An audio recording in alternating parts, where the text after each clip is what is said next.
हर घर में, हर रिश्ते में लड़ाई झगड़े होते हैं, चाहे वो माँ बेटी का हो, बाप बेटे का हो, भाई बहन का हो, हस्बैंड वाइफ का हो। लेकिन अच्छी सोच ही रिश्ते निभाने में काम आती है। तो आंटी नंबर 2 ने आंटी नंबर 1 को बोला कि मेरा जो भी बच्चा होगा मैं आपको दे दूंगी। आंटी नंबर 2 को थोड़े ही टाइम के बाद एक बेटा हुआ। वो जो बेटा था बहुत खूबसूरत था। एक बार तो आंटी नंबर 2 का मन बदल गया कि मैं इसको गोद में नहीं दूंगी आंटी नंबर 1 को। हेलो दोस्तों, गुड मॉर्निंग। आप देख रहे होंगे कि आज मैं टेबल पे खड़ी हुई हूँ। दोस्तों, आज मैं पंखा साफ़ करने वाली हूँ। देखिए कितना गंदा पंखा है। पंखा साफ़ करने से पहले मैंने इस रस्सी पे जितने भी कपड़े थे वो सब हटा दिए हैं ताकि डस्ट जो है वो पंखे पर ना गिरे। पहले मैं पंखा साफ़ करने के लिए ये पेपर यूज़ करूँगी और उसके बाद ये पानी, और मेरे पास कपड़ा है, इस कपड़े पे साबुन भी लगी हुई है दोस्तों, मैं उसको यूज़ करूँगी। ये देखिए दोस्तों कितना गंदा पंखा हुआ है। मुझे हर 15 दिन के बाद ये पंखा साफ़ करना पड़ता है दोस्तों। ये पेपर इसलिए यूज़ कर रही हूँ कि नीचे जो भी है जितना हो सके कचरा ना गिरे। दोस्तों, मुझे एक लाइन याद आ रही है, तो अर्ज़ किया है, अच्छाई हो जा बुराई, चाहे हो सफाई, इसकी शुरुआत घर से ही होती है। जो भी मेरी बात से सहमत है वो कमेंट ज़रूर करके बताए। दोस्त, ये देखिए कितना कचरा है, कितनी ज़्यादा धूल गिर रही है, जाले लग जाते हैं। पूरे 15 दिन में मुझे पूरी दीवारें और ये क्या बोलते हैं पंखा साफ़ करना पड़ता है दोस्तों। आज तो जब भी मैं पंखा साफ़ करती हूँ ना तो मुझे बेडशीट भी धोने के लिए डालनी पड़ती है। मैं आपको बेडशीट भी दिखाऊंगी कितनी गंदी हो जाती है। पंखा साफ़ करने के लिए मुझे स्टंट करना पड़ता है एक तरह से। मैंने नीचे गद्दा बिछाया है ना, तो इतनी स्पेस नहीं है कि मैं टेबल अच्छे से रख पाऊँ दोस्तों।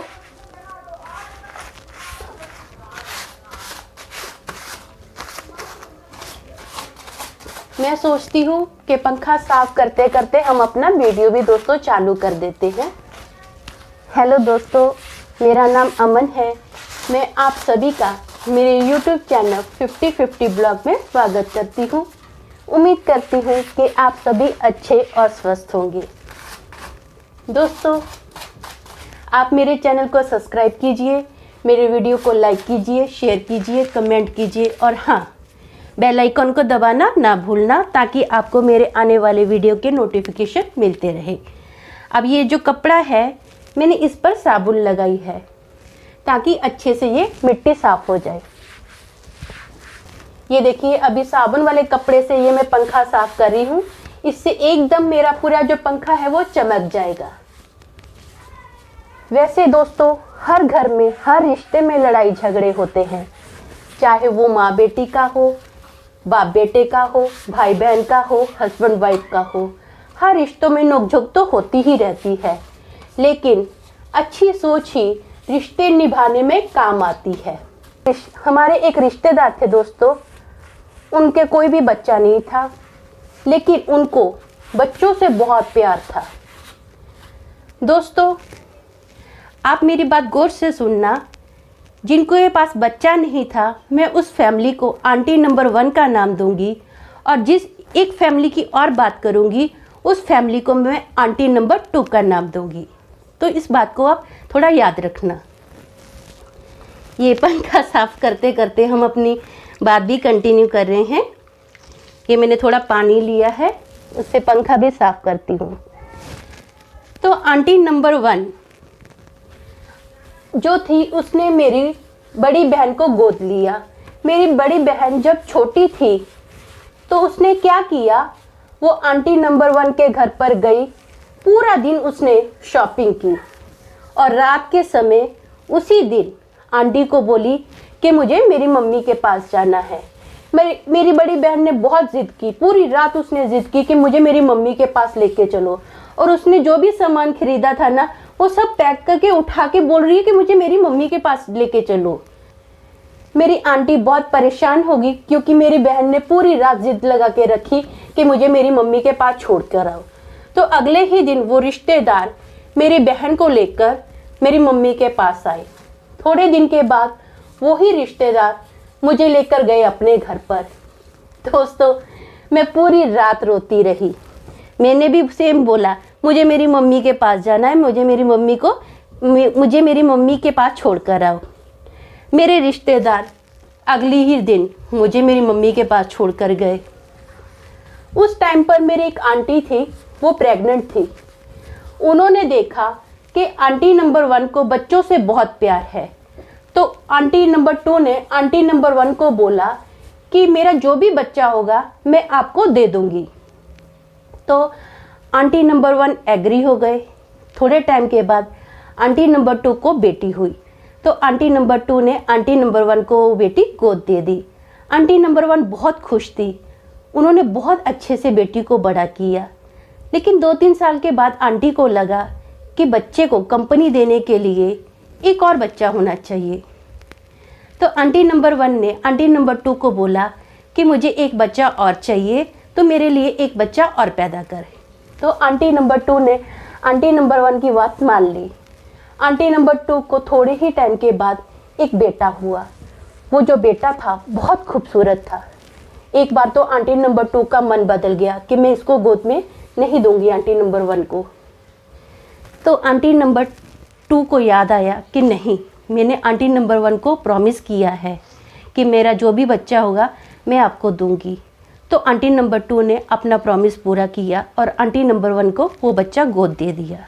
आंटी नंबर 2 दोनों बच्चों को बहुत प्यार करते थे। उनकी जान बसती थी उन बच्चों के अंदर।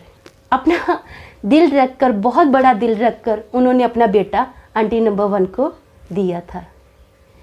आंटी नंबर 1 जो थे, मैंने आपको बताया कि बच्चों को बहुत प्यार करते थे, अच्छे अच्छे कपड़े लेके देते थे, अच्छे अच्छे खिलौने बच्चों को लेकर देते थे। आंटी नंबर 1 जहाँ कहीं भी जाते थे, जहाँ आंटी नंबर 1 के पास कोई भी आता था, तो आंटी नंबर 1 99% बातें अपने बच्चों के बारे में ही करते थे।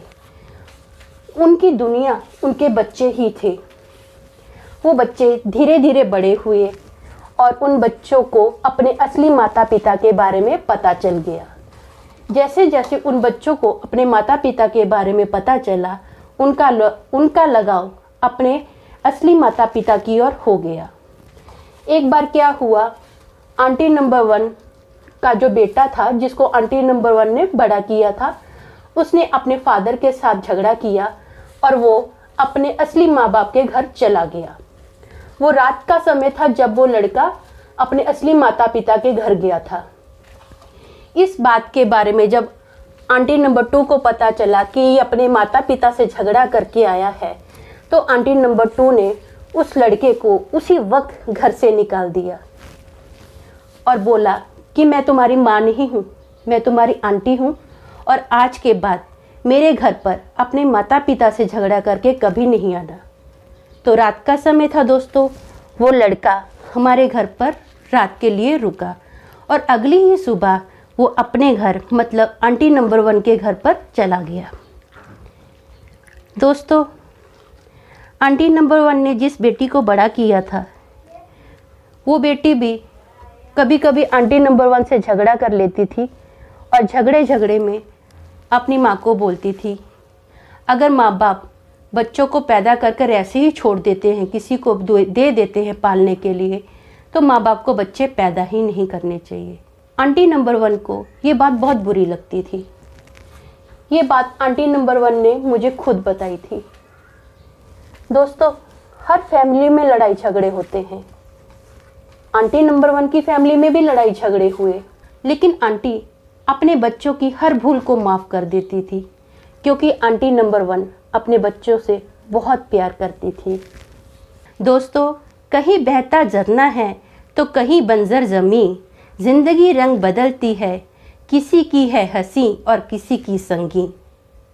तो आपने मेरी ज़िंदगी के बारे में तो थोड़ा सुन ही लिया है, अब उसी टॉपिक पर थोड़ी कविता भी सुनिए। ये 50-50 ब्लॉग का स्टाइल है, थोड़ी ज़िंदगी थोड़ी कविता।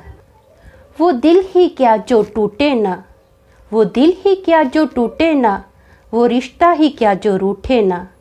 आत्मा से जुड़कर अलग नहीं होते, वो सोच ही क्या जो बदले ना, वो सोच ही क्या जो बदले ना।